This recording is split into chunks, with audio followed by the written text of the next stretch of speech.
As a performer, your body is there. Hi, I'm Mad Kate, and you're listening to S.W.E.T, Sexuality, Work, Extraction, Art, Theatrics. S.W.E.T is a series of conversations about performance and performativity of the sexual and sexualized body at work, where work is broadly defined as the labor of survival, the labor of care, creativity, and capital A art. How exactly do we define our work? And how does that work entangle and circumscribe our sexual identities, our creative lives, and the way in which we provide care? How do we perform tasks, acts of care, and identities? Anchored in our always already racialized and sexualized bodies, our complex intersectionalities, these conversations are a means of relating through work to each other. I hope they contribute to dialogues which normalize sex work and all work as deserving of respect, healthy conditions, and a living wage. I see being an artist almost as being like the best community member that you can be. You're trying to create platforms for other perspectives and other voices, and you're trying to take these things that you see as obstacles, barriers, violence, and injustice, and you're trying to thwart that as much as you can. My guest this month is transdisciplinary artist Isaiah Lopaz, whose work revolves around collage, photography, text, and performance. Born in occupied Tongvaland to a working-class African-American family, Lopaz is a descendant of Igbo, West African, Geechee, African-American, and First Nations peoples. His work frequently focuses on tracing where histories, often framed as disparate and distinct, overlap and converge. The past, sacred stories and practices, genealogy, and personal mythologies are merged in Lopaz's practice to underscore intersections of time and space. I'm waking up a lot thinking about ways of orienting myself, and what I mean by that is I think racism and colonialism, how we talk about the past, how we talk about the present, for me, it creates this constant feeling of being thrown from reality, being thrown from a shared reality, from a shared understanding of history. So I think with my work, I'm trying to grapple with that through collage making and not trying to make something that's necessarily accurate or a diary, using the personal, using my family's histories to tell stories that I think are bigger than us and bigger than myself. Can you dig into this idea a little bit more about this shared idea of remembering? So I live and I socialize in bubbles that are very Black. And it's when I'm outside of these bubbles and when I'm even just, there are days where I don't leave the house because I'm working, etc. I'm often confronted with information, with entertainment, with data, with news, that I keep thinking of this expression from the last Matrix movie, which I'm not the biggest fan of, but there's a character, Niobe, says that the Matrix pumps so much noise into you, and she talks about being disoriented from that. And I relate to that very much. I feel like there's so much misinformation, there are so many lies, there are so many omissions, there's so much fluff and noise that it's not that it keeps me from knowing what I know, but it reminds me that there are so many inconsistencies and contradictions that on the one hand, we, and I'm making air quotes, might be saying, okay, this is absolutely categorically wrong in this case. And then in another case, nope, that logic, that history, that discourse crumbles. So I think in my work, I'm really interested in that. And I'm also interested in that in my life. I think that's why I'm in these sort of like Black bubbles. And of course, we don't all think the same or agree upon everything. But I keep saying I'll take my chances in these bubbles. When you say take your chances, you mean in the sense that you are trying to hold to a closer sense of alignment with others in terms of how you understand your own truth and the truths of those close around you. Am I understanding that kind of correctly? I think that's kind of what I'm saying, or that's a layer of what I'm saying. I think it's not just Black people or Black peoples or people of African descent, but also parallel identities, cultures, and also axes of experience and identity. But I think there's what I call like more accurate mappings of reality that I find when I'm reading works by other Black people or listening to them speak, it's not that we have the same experiences, the same class backgrounds, the same cultural heritage, but we have so much that connects us. We're on the same page, and I can talk in ways that are, I don't have to be careful. Yes, I have to think about what I'm saying, but I don't have to be careful for the sake of not affirming someone's position of power. I was actually unpacking this question a little bit with my last guest. Yeah, we were trying to define this idea of what's sometimes called safety and creating safe or safer spaces, and why those spaces are important and what they actually do for us. So yeah, I mean, I think or understand that that might be parallel to what you're getting at. I don't know if you describe those spaces as safe, but maybe there's other words that you use, like you said, same wavelength. But yeah, do those spaces feel safer for you? And then what do those spaces do for you in your body? I think they can absolutely feel like safer spaces, but I think what's more palpable for me is not having to be a part of a performance that I don't want to write alongside or take part in. It's more about being able to quote unquote let your hair down. It's finding these moments of recognition. So it can be safer spaces, and I do value that. But I'm so astonished, and I feel like I'll forever be astonished for the rest of my life at how there are all of these conflicting narratives about history, experience, justice. And for me as a Black queer person, the best example that I can give is that I was with two white friends. One is of German Jewish heritage, and the other is of like Slovenian German heritage. And they were talking about this futuristic tale where all of the resources of the Western world are no longer available. And I remember one of the friends saying that, of course, like the idea is that we will all fall into nihilism because this happens, but actually that's very pessimistic. And I was thinking as a Black person, I was like, well, people have destroyed and dehumanized and fought against each other for resources for, I don't know, since human history, but also for a lot less. People have taken things that they don't need. People have created systems to dehumanize other people, to destroy things just for greed, just for power.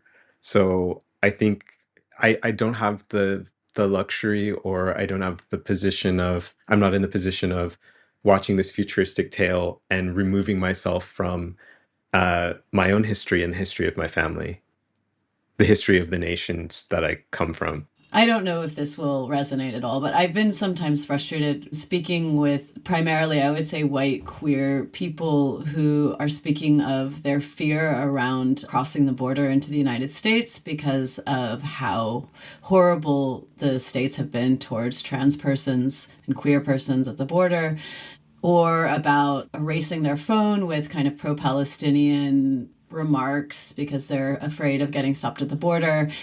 And while I think these concerns in general are valid to some extent, I feel like we run the risk of like a dangerous parallel between the kinds of palpable issues that migrants who are non-white, queer or not, encounter moving across borders, and this kind of individualized paranoia that can sometimes emerge among even people that are, I think, move quite freely and with a lot of privilege. And I feel sometimes it's hard to respond to those concerns in a way that both validates the experience, but also brings in more of a layer of complexity without the conversation kind of breaking down. I mean, what I connect with is that, of course, our experiences are our experiences. And the struggles or the potential pitfalls or problems that we face, those are valid. I'm listening to you and I'm thinking, I'm glad that they're saying this to you and not to me, because I actually recently had a person that is not white ask me for advice about traveling into the US. And of course, it's fascinating that you bring up that as an example, because of course, for me, that's a different conversation than a white person asking me these questions and then maybe not being aware of certain things. I think the question that I ask myself as an artist who works often in like spheres of performance, visual art, and sometimes academia is I'm asking myself how long we have to keep having the same conversations.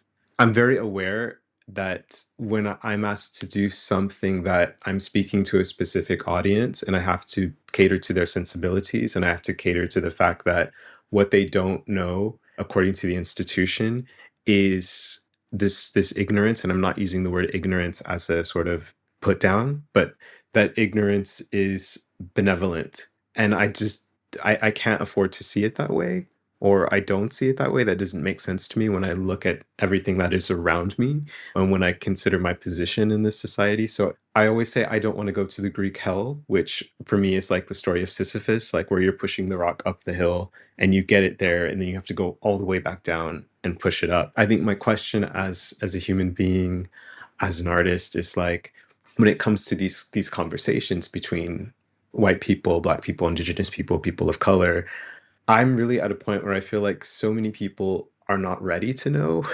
They don't want to know. And how do I make the best use of my time? How do I also humanize myself and others who there are things where we don't have to explain these things. We don't have to have a debate about them. We get them.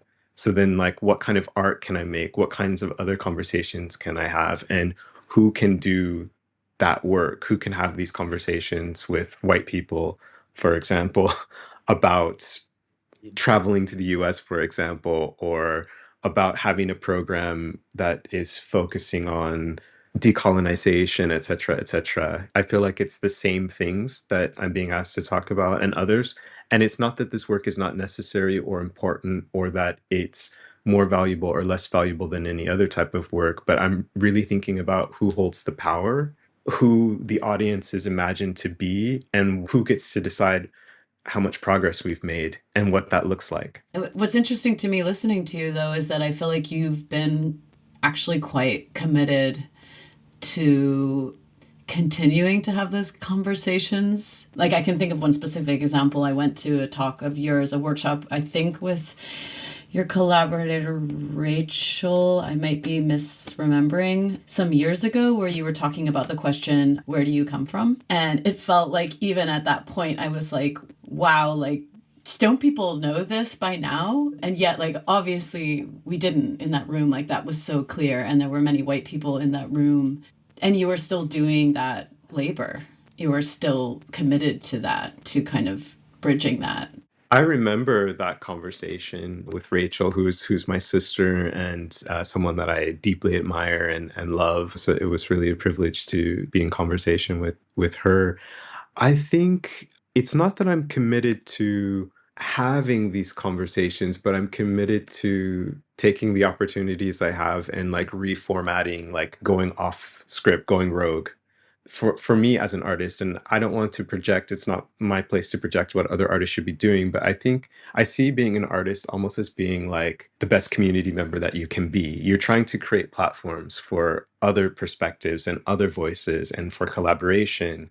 And you're trying to take these things that you see as obstacles, barriers, violence, and injustice, and you're trying to like thwart that as much as you can. You're trying to realize that the formats that are set up for you to present your work, to be in conversation, to create spaces of archive, there's so much against you. For example, I founded this initiative or this project called Black Visual Grammar, and it really came from years of being in lectures, giving workshops, panel discussions, where I realized that I was always supposed to speak to a white audience. And I was always supposed to understand that there are things that they're not going to know. And I was always supposed to be patient about that. And I was always thinking to myself, what about the Black people in the audience that do understand these things? It also felt like a betrayal because the conversations that my grandmother was telling me she had being born 100 years ago. And then my godchild, who is also my cousin, is having some of the same conversations. I can't be in these spaces as an artist pretending that I don't know what I know and that there hasn't been enough time, that there hasn't been hundreds of years of theory where people should actually know certain things. So one of the things that comes up with Black Visual Grammar, which is I call it like a mobile generative archive that uses collage and exhibition practices to engage Black perspectives on various themes and subjects. So it's a space where Black people come together and we make collages based on each edition's theme or subject. And there's so much pushback about why is it just for Black people? And this pushback also comes, unfortunately, also comes from mixed race Black people sometimes as well, who I work with as an artist. And for me, one of the series of events that made me create this was I would ask this question in the different presentations that I was asked to give. Name 5 people of Black African descent who have shaped the past, who are essential to the present, or who are likely to be remembered in the future. And that question has often, for white people in the audience, been something that they frequently describe as confrontational. And my best friend who's white said to me, well, I wonder if they mean confronting and not confrontational. And I said, okay, you're British, I'm American. What's the difference? This is your language. You tell me, like, what is the what is the difference? I really don't know. And he said, and I'm paraphrasing, that confrontation suggests that you're trying to be argumentative, that you're trying to be problematic. Confrontings is more about you reckoning with something or having a potential reckoning with something. So I was asking people in Belgium, in Germany, to name these Black figures. And I was asking people in art institutions and universities and theaters, and the white people who couldn't name these figures, because it was always white people, most of whom couldn't name one person, who felt like I was somehow trying to be violent in a way. Someone literally said to me, I feel like you've slapped me across the face. Would you hug me? So then when I think about creating the Black Archive and how urgent and necessary that is, it's just like, of course, I have to create a space for Black people to investigate various themes and subjects. We don't have to talk about decolonization or racism, but what I think is a happy, poetic outcome is that in bringing Black people together to deconstruct images that often feature Black people, you are doing decolonial work. You are critiquing white frameworks. You are critiquing white ideologies. It is anti-racist work, even though the subjects that we talk about are not always directly about racism or colonization. Well, first of all, this idea of like also asking for a hug, so asking for caretaking after all this anxiety has been raised, and then asking for the caretaking from you, I find unfortunately not shocking, but just like, I don't know, all I can do is wag my head. I imagine that it brings up an anxiety and a sense of feeling like one, has been confronted and has to perform a thing which they find extremely difficult, and they feel under some kind of immense pressure. I don't know, this word performance comes up for me. I think it loops back to a sense of when we're in spaces in which we feel safe, we don't have to perform. We can be exactly as we are. But of course, that's very different for each of us, what that is and what that means to unmask and to be ourselves. I wanted to hear a little bit more about what is this grammar, what is this collage, and what it looks like. I've been working with photo-based collages since about 2016. And of course, with that practice, you have to collect a lot of images. And people had been asking me to give a collage workshop for many years. And I was thinking, well, I can't really teach people how to collage. I can show them what I do, but I also wasn't maybe interested in like, okay, these are the various techniques that you can do. But where I think the penny dropped and the idea came together was I've always been working with Black archives, and I thought about this format of going to lectures, going to symposiums where it's usually the experts, and then there's a line and there's the audience. And then when you talk about performance, for me, the Q&A is often a performance of like white innocence, white ignorance, white racism. And I was thinking, I've never been interested in that. So how can I create an archive where everybody that comes to the archive is a contributor to whatever it is that we're talking about? And by the way, what if we don't talk?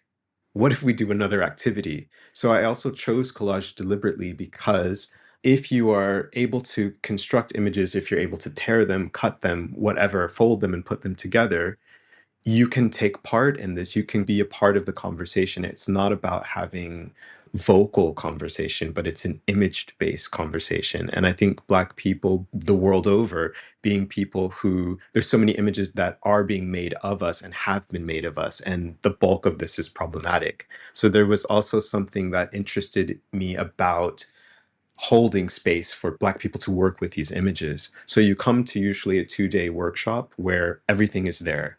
There's the archive of images that I've collected, other relevant collage materials. If we cannot arrange childcare, you can bring children ages 7 and up. If we cannot have a catered lunch, we have snacks and beverages. So it's trying to be as inclusive to different, like to class and to different positions that we occupy, so that you basically can just come, show up, and engage with whatever the selected theme and subject is. So that's what it looks like. It's a space that is often very femme. It's very queer. It's also a space where I noticed that lots of people who maybe have ADHD or autism also feel very at home coming to the archive and working and taking part in the conversation. So I think this is a little bit more of what it looks like. And then we always have a public exhibition. We've mostly worked with artist books, but we've also done site-specific works, sculpture, and installation. It's so interesting that you've chosen the word grammar, because what I understand from the space in a way is that it's a way to come together much more somatically without language. I'm curious about the use of the word grammar. And I'm curious also in general, but like specifically in this example, how one feels in the body when they're in a space where dialogue is decentered or taken out of the equation, and one is like working through the body. Like, what happens to the nervous system? What happens to your nervous system? Like, how do you feel in the body when you're cutting?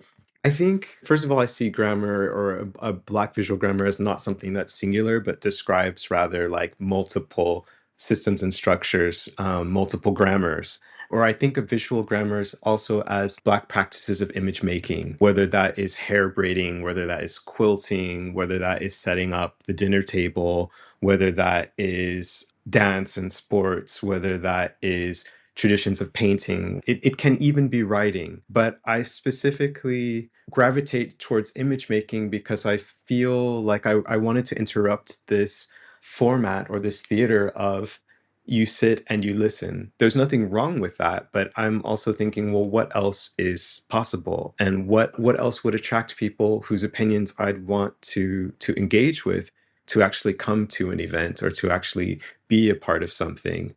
There are a lot of Black people that I think are not interested in what happens in a museum or what happens in a theater or a university. And they may not feel that these are spaces that are particularly welcoming for them, that are interested in them, that are interested in the perspectives that they have to share.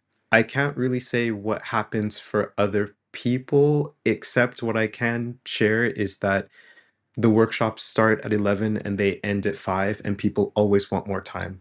People have asked if I can turn this into an artist residency. People often say that they go back to this space, or they recall being a child.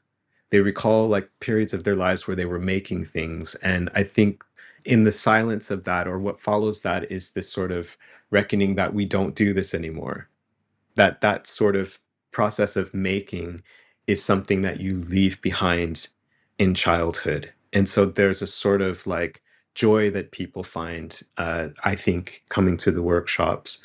They're happy that there are so many images that they can choose from. Some people work very quietly, often to themselves. Sometimes people talk. So it also reminds me of the different visual grammars that I cited, like braiding hair and quilting. You might be doing it on your own, you might be doing it in silence, but you might be having a conversation. When you're making a connection, like when you're bringing an image together, when you're deciding this image needs to come into juxtaposition with this image, what are some of the feelings and questions that you're grappling with there? So much of my hands are in the works. In maybe 2022, I was asked to make an album cover, another one, and I love that. And so I did that, and then the group New Past is their name. They asked me if I knew anyone Black who could direct a music video for them. And I was like, I really don't know anyone. And then they were like, are you sure you can't do it? And I was like, oh, I've never done anything like this before. But then finally, I thought, well, what if I just made a music video and it was all composed of collaged images and I worked with a motion designer? So that radically changed my process because I went from using just magazines that I would buy or that, you know, friends would give me images or what have you, to finding images on Wikipedia Commons, finding images in the public domain, Tumblr, Instagram, etc. And so then I started printing out images, and that really changed my process. So now my process is like, I'm still buying magazines. I'm still collecting books and magazines off of the street. I'm still collecting flyers and posters, but I'm also looking for images. And that involves a lot of work at the computer of stretching my hands and finding images and downloading them and resizing them, then going to get them printed and then cutting them. So in my body, there's more of a space for contemplation, reflection. I can be entertained when I do this.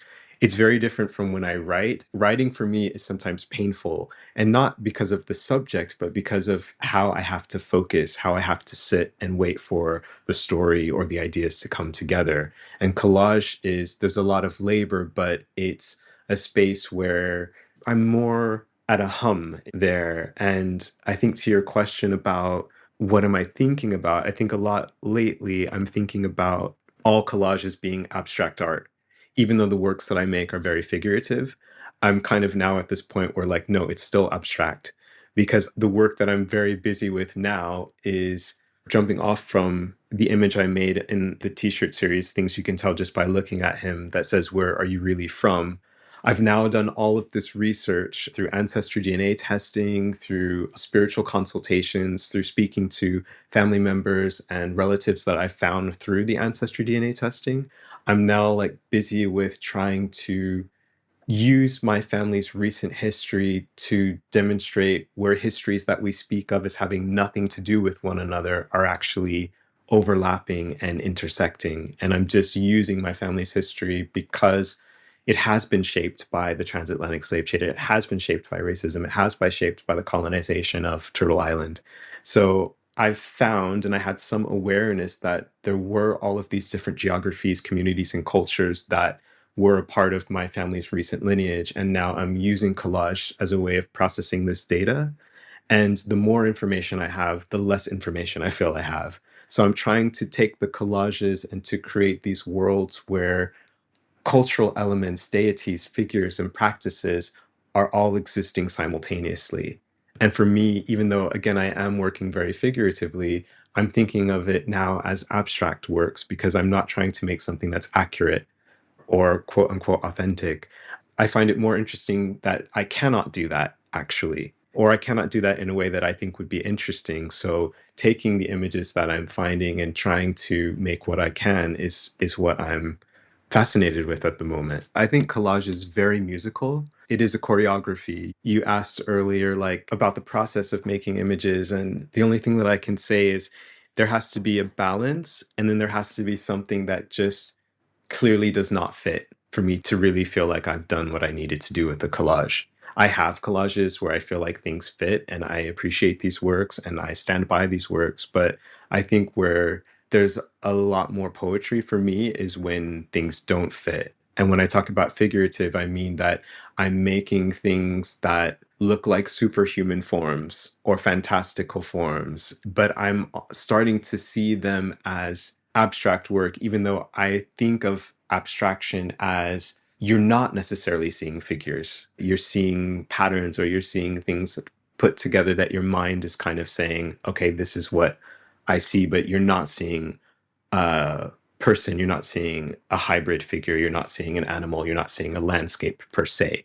It's so interesting that you brought in this idea of the musicality, because I was thinking also about music kind of in relation to when you set out images of Black people to work with in this visual grammar, you are creating a kind of a subset, in a sense, of all the images. What I've noticed in music, like when we think of sampling, is that when the set is generally like white male music, to work with, then what's sampled and resampled becomes more white male music. But when the set is presented of a subset of queer artists, for example, or all Black artists, then what then becomes sampled is built on a very different kind of set of knowledges. I mean, absolutely. I think when you say sampling, collage is like very much about sampling. And I think what sort of parallels what you said about music is most of the images that I'm finding of Black people have actually not been taken by Black people. They've been taken by white people. And I use a lot of different types of images. I don't really use colonial archival images. I'm not against it, but I don't use it. But I use stock images, advertising images, fashion images, images in the public domain, images from Instagram. And I think this is not exactly what the same thing that you're talking about, but where I say I'm not trying to necessarily be accurate, or it's not about trying to create something that directly references the communities and cultures that I'm saying these are, from my research, these are coming together in my lineage. A lot of the models and figures that I find are like East African. And for me, as an African American whose direct family members have lived in the US for hundreds of years, we don't have, as far as I know, any East African heritage. But what I think is also another layer to that is there's a lot of colorism in the TV shows and films that I watch. But for some reason in fashion, there's a preference for dark skinned Black models. So there's a lot to say about that. And I think so that I don't spiral, I'll just kind of leave that point there. But I think it is sampling. And when you talk about music, I was never so interested in techno or house. But then when I understood the sort of Black and Latinx foundations of these music, I became more interested. Now I want to know everything. This is Sweat, Sexuality, Work, Extraction, Art, Theatrics. I'm Mad Kate, and I'm having a conversation with transdisciplinary artist Isaiah Lopaz. What are all the kinds of work that you do, that you consider part of your pantheon of work that you do? There's so much work that I do for Black Visual Grammar, and I just want to keep it real for also other people who might be working in the sectors that we work in. When you're thinking about your fee, I'm severely underpaid for all the work that I do. And at the same time, it's sometimes, you're that part of yourself that is like giving you internal dialogue is like, really? You're going to ask for this much? And that's the voice actually saying it like you're asking for too much, because I understand in institutional context, what I'm asking for could be framed as too much. But Black Visual Grammar is a project where I'm designing the key graphic and sometimes the poster and social media slides for each event. I'm doing the admin, making sure that people know that it is a space for Black people, because I can't always trust the institutions to ask these questions. So I'm doing the best that I can to do that. I curate the image archive for each edition. I ask for a materials budget so that I can buy more images for people to have access to. I'm packing and shipping the works to the workshop. I'm going there at least one day ahead, and usually working outside of countries that I don't live in, to set up the workshop. I'm there at 10 and I'm cleaning up at 6, with the workshop starting at 11 and ending at 5. I really love children, and I think it's important. I also think about the people that we are in community with that can't come to certain things because they have children and there's nobody that can look after their children. So I'm trying to make it a space where people can bring their children. And there's sometimes I feel like a little bit of a, not in the workshops, but when I describe this to like mentors and friends, there's sometimes, I would say more from mentors, a little bit of a pushback, because it's like, oh, it can be distracting. But then I have to say, but yeah, but culturally, there were almost no cultural events that I went to as an African American born and raised in Los Angeles where kids couldn't come. Because if you denied people the ability to bring their children, they wouldn't be able to come. So that's really important to me. Having the image archive there is really important, because I don't want it to be something where, oh, I can't go to this workshop because I don't have the money to buy a magazine, or I don't have the time to collect materials to collage with. Having the food is also really important, because I don't want you to have to be there the whole day and you don't have money to get lunch.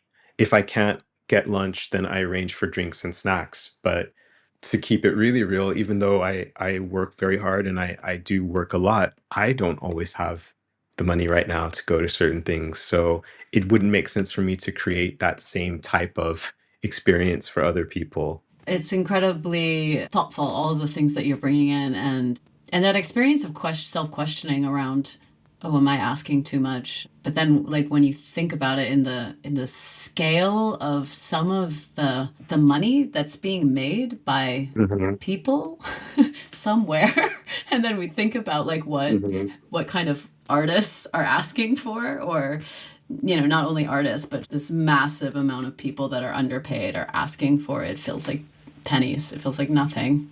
And they even were fighting over to some degree, right? Like, who will get this pennies? But what about outside of this more generally? Like, what do you feel like are the kinds of work that you're doing? I don't know, actually. I feel like my work is really my work, but I'm trying to have more of a balance. I became local in the Netherlands because I have a lot of cousins here, like two generations of my cousins are living here, and we're all so busy, but I really had hoped to spend more time with them. And this is not a critique of anyone, how other people spend their time. They're busy. I'm busy. But I also just keep thinking about, like, yeah, being an artist is important to me. And it's something that I don't separate from, again, being a good community member. But I also think at the end of my life, I want to not feel like I didn't spend enough time with people. I don't glorify being busy, or I love when my friends tell me, like, oh my gosh, I didn't do anything today. I'm like, great, because we were all probably supposed to be like surfing, drinking wine, and like doing our community chores. So you not doing something is, like, for me, never going to be something that I'm judging you about. And I'm trying to not judge myself that way, but the reality is that I have to work very hard. But I think there isn't much outside of my work. But I have a friend who I met here in Rotterdam, and we hung out one time, and then we just started hanging out every Friday. And they just come over, and I just cook, and we just hang out. And I wouldn't say that that's work, but it's communion, and it's something that I would like to expand somehow, like within the communities that I'm moving through. I would love to have a studio one day, and to have the budget to just say, like, okay, every Friday I'm going to cook and people come around and you don't have to bring anything. I think that that's also like really awkward for people, because I'm like, no, no, just bring yourself. I don't need anything. And it's not that I don't need anything, but I don't want people to feel any pressure. I don't know if I would call that labor, because I think it depends on, well, what are we considering labor? What is labor that we have to do just to be in relationships with other people? Yeah, definitely. I mean, first of all, it's a beautiful image, and I share that desire to be more in communion with people and to spend time with people before I'm gone, before they're gone, to spend time with children who are changing so rapidly. And also to make it a non-pressure situation, because I feel sometimes someone will invite me out to dinner and like I want to see them, but I don't want to spend the money, or I don't want to pressure them to feel like they have to cook either, that like there's pressure that gets built into these instances of communing that I think, yeah, I mean, when you say like, what are the kinds of labor that we have to do in order to be in communion, I'm curious what you mean, what comes up for you. I'm convinced there is wisdom on the internet. What I saw said, being in relationships with other people, it is going to require sacrifice. It is going to require you being inconvenienced. And I was like, oh, that hit me deeply. Like, that spoke to my spirit. I felt called out a little bit, because I was like, okay, yeah, you have to remember that yes, you will be tired, or you will have to spend money, or you will have to go somewhere very far away. But you do that because that's what it means to be in community. That's what it means to have friends. That's what it means to be a good family member. I think is to be able to do these things. And I think the labor that is sometimes, I won't say it's missing, but there's conflict. So how do we get over conflict? How do we also understand, yes, sometimes you will be inconvenienced and sometimes there will be conflict, and how do we handle conflict? I feel like I don't have a lot of elders to really sort of guide me through these moments where I'm having conflict with people that I have very close relationships with, and people that I have working relationships with. like how to sort of handle that. And everybody is not somebody that you cut off. But then I think that there are absolutely people that I don't have any business, and I'm saying that in the Black American way, not in a capitalist way, but I don't have any business being in relationship with them when they've shown a certain side of themselves. But everybody is not that case. And I feel like in the world that we live in, it's easy to just be like, somebody made a mistake, or somebody did something that hurt me, or somebody did something that I didn't like. So X, how do we do that work? What does that work look like? And who can give us healthy examples of that? Yeah, I find it extremely difficult, mostly because I think the resource that we miss a lot is time, or a feeling of time. So, you go, okay, well, I guess I'll just curate that person out of my life because I don't need to make time for them. I don't have the time to work through this conflict, or this has shown itself 3 times, 4 times, and I'm done. But yeah, I don't know how sometimes to decide, like, when enough is enough or when it's not enough, like when I haven't put in the work enough to stay in relation, and that it's important that I do so. Yeah, like, how do you how do you decide? How do you navigate that? I mean, I think there's the personal and there's the professional. And I would start this off by saying, like, the professional year has been tough in terms of just having conflicts with people. And I think really just a lot of it is communication, but also sort of how power dynamics present themselves, and how people that have much more power than I do in these situations can not take accountability or not be willing to listen. Or when they are, for example, there was a situation where an institution was like, okay, well, we'd like to have a conversation with you. And I was saying from the beginning, can there be an external mediator who comes in? Can there be someone that is from my community who comes in as a silent witness? And ultimately, they just never addressed that. So then for me personally, it just didn't make sense to go to this meeting, because what I experienced and the problems of what I experienced could only be repeated. So in performance of values, they performed, okay, we're willing to have a conversation with you. We'll pay for your train ticket for you to come here. But it's the same sort of way of dealing with things that doesn't produce results. And then I think in a more personal way, who I am now is I'd like to have conversations with people. I'd like to also hold myself accountable and say, well, did you actually try to talk to this person about what happened? Or did you just let it happen? Not let it happen like you're responsible for other people's behavior, but things kept happening and you never said anything about it. And then there are absolutely people where, as I said, my circle is very Black. My best friend's white. That sounds like something that a white person would say about their best friend being Black, but my best friend really is white. And I had another white friend who was also like a best friend and really close, and racism kept being a barrier. And after there were sort of 2 big blowups, I just said, again, I don't want to go to what I call the Greek hell. So I was like, okay, this person, I can't be in their life because I'm always going to be Black. They're always going to be white. And they have work to do that is not my work. And I'm not willing to be dehumanized. I can't spend my free time with you and then you're doing this to me. So that's a long-winded answer, I feel, but No, it's great. It's a conversation that, I think is really important, and to like learn from each other and try to muddle through these things. I did want to ask you about how you are read as a Black person, as a queer person in your body, especially when you specifically are representing yourself. For example, in the project you did where you wear your t-shirts. things you can tell just by looking at him. Yes, thank you. Yeah, I'm curious about what it feels like, maybe some specific things that come up for you when you think about your body being represented in your work or in your performance. That project was almost 10 years ago.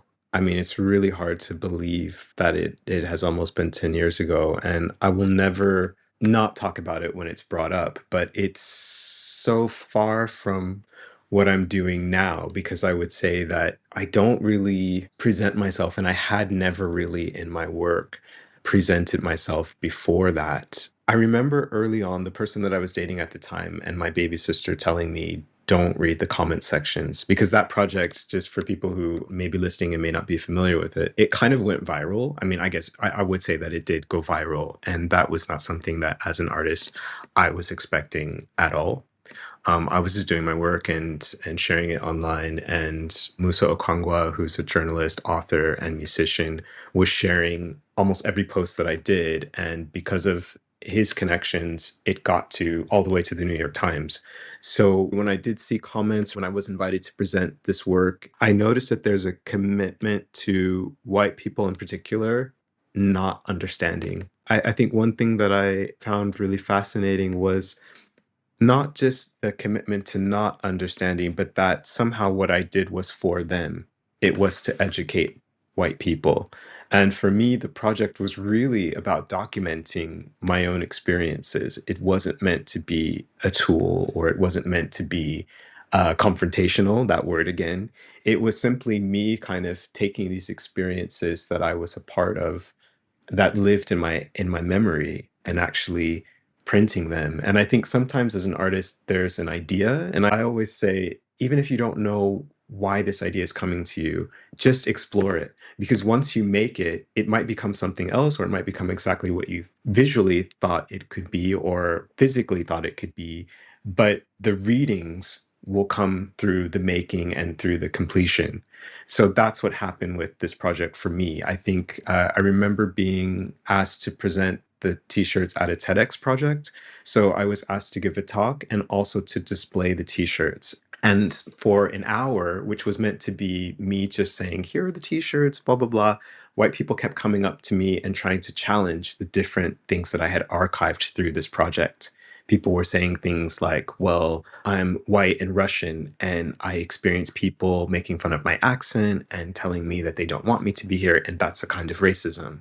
Or don't you think that as we all become more and more mixed, that racism will not be a problem? And I was like, well, how's that working in Brazil and South Africa? When I think about it from my experiences with white people, there was always a sort of desire to challenge it. I think the feedback that I received from a majority of Black people that I met or that emailed me was that they had so many moments of recognition with the work. And that was powerful for me because, again, I think when I'm using my own stories or working with my family's histories, the goal for me is that it always goes beyond just me, because I actually can speak from these positions. I can speak from the position of my own experience. I can speak as a descendant of my ancestors in ways that I can't represent all Black people or all people from the US, all queer people. And that's not the goal.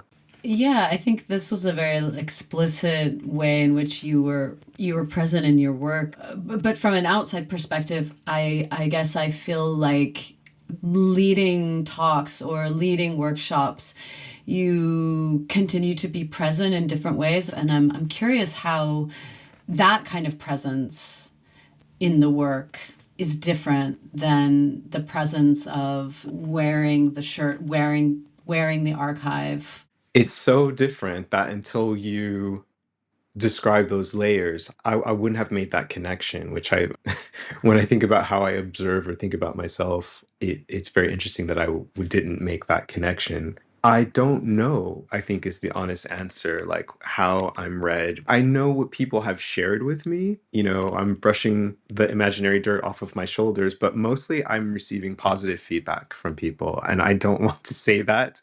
For some reason, I'm just leery of actually saying that. But for Black visual grammar, it's been nothing but positive. I don't know if I mentioned that the workshops are always free.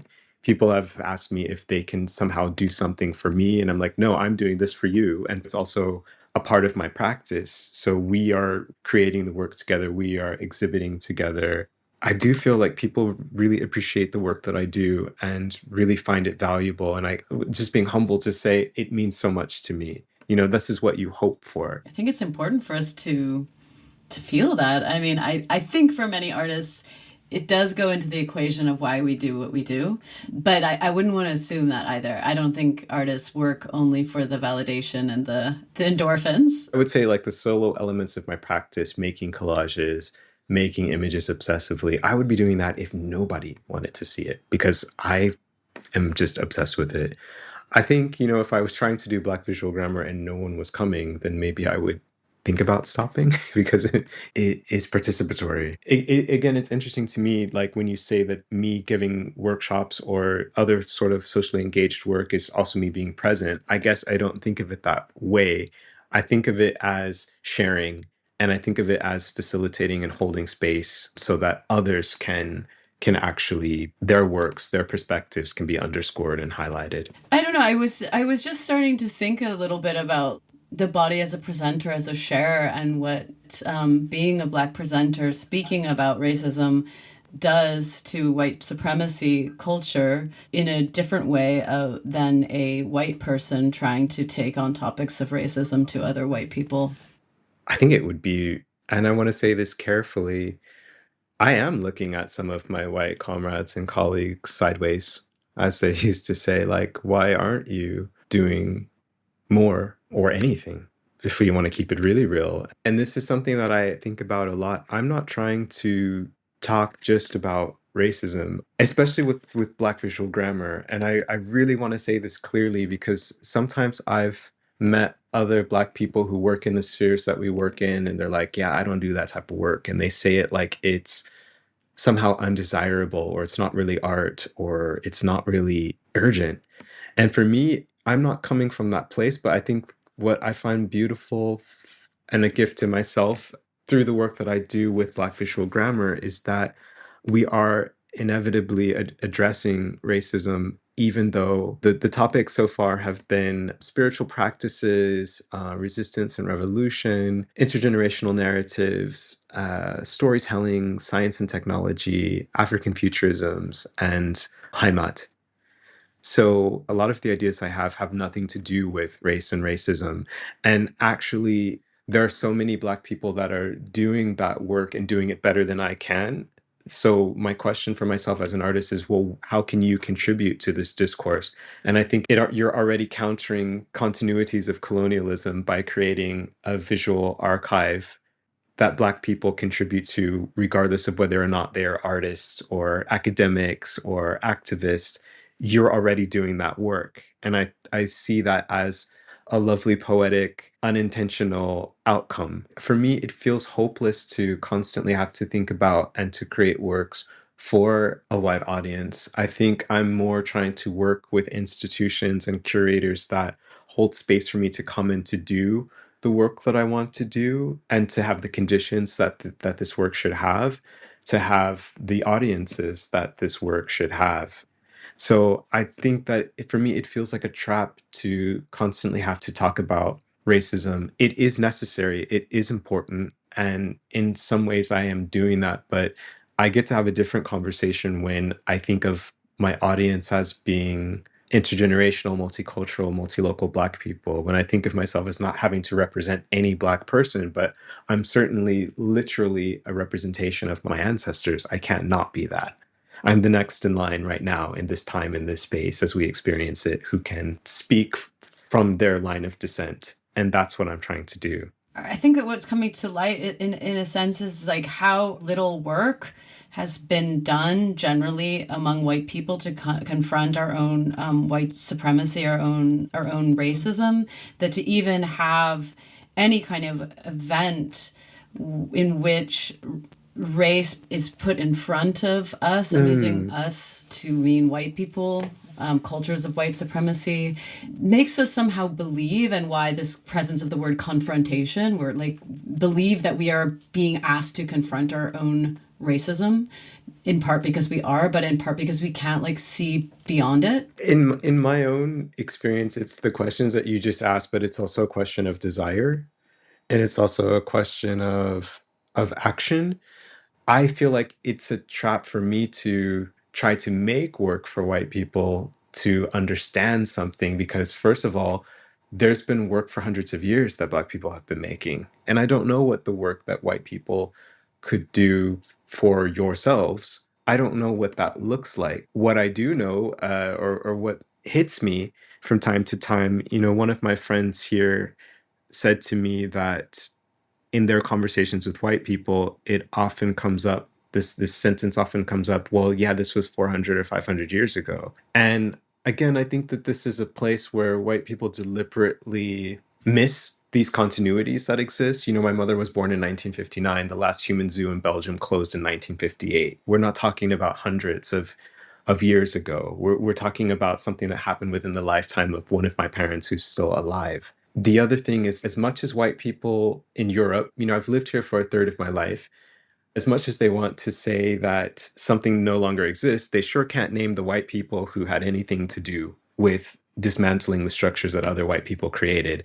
And what's even more, I think, to the point is they can't name any Black people, any people of color, and or any indigenous people who also would have had to have done this work. They cannot name the sort of failures, they cannot name the successes. It can't just be Black people, people of color, and indigenous people. And I know for some people, these markers of identity overlap, but it can't just be that we're doing the work. Actually, white people have to do this work. I'm not interested in teaching white people. I'm interested in making work that I dare to say this exists. You just heard from transdisciplinary artist Isaiah Lopaz, whose work revolves around collage, photography, text, and performance. You can read more about him in the show notes. I'm Mad Kate, and you've been listening to S.W.E.T, Sexuality, Work, Extraction, Art, Theatrics. S.W.E.T is a series of conversations about performance and performativity of the sexual and sexualized body in work. The theme music was composed by me and features the voice of performer and actress Lori Baldwin. Who are some of the Black thinkers and writers that you've been inspired by lately that you mentioned earlier? Forever, Radha Kilomba, Natasha Kelly, Mabulo Sumuhoro, Alexis Pauline Gums, Wange Chimutu, Eko Eshun, Carrie Mae Weems, so many. And what I find, again, in communing with these works are just more accurate mappings of reality, because in these works, they are talking about experiences that Black people have across intersections of identity, culture, time, and space that just completely affirms what I understand of these interconnected histories and what I understand being a person alive today, not only about my position as a Black person living in Europe, but also what is happening in the world around me. These books, the works of these artists become really important, and I feel like there's so many people that I'm not naming. But I definitely feel like Radha Kilomba, finding her work at a friend's house that I was staying at in 2016, really helped me to understand what I was experiencing, but from European contexts. Finding Plantation Memories, Episodes in Everyday Racism was just like the game changer for me. It was life-changing. S.W.E.T airs first every second Tuesday of the month at 13 hours Central European Time on Collaboratio. Free Radio's Berlin Brandenburg. Streaming online at fr-bb.org. Afterwards, it's available for streaming wherever you get your podcasts. S.W.E.T is a labor of love. The best way you can support the show is by donating a few euros regularly to my Patreon page. It costs just 10 euros a month for me to host my RSS feed and about 30 hours of my time to put this show together. I would be very happy for your support to keep the show running. Thanks so much. Until next time.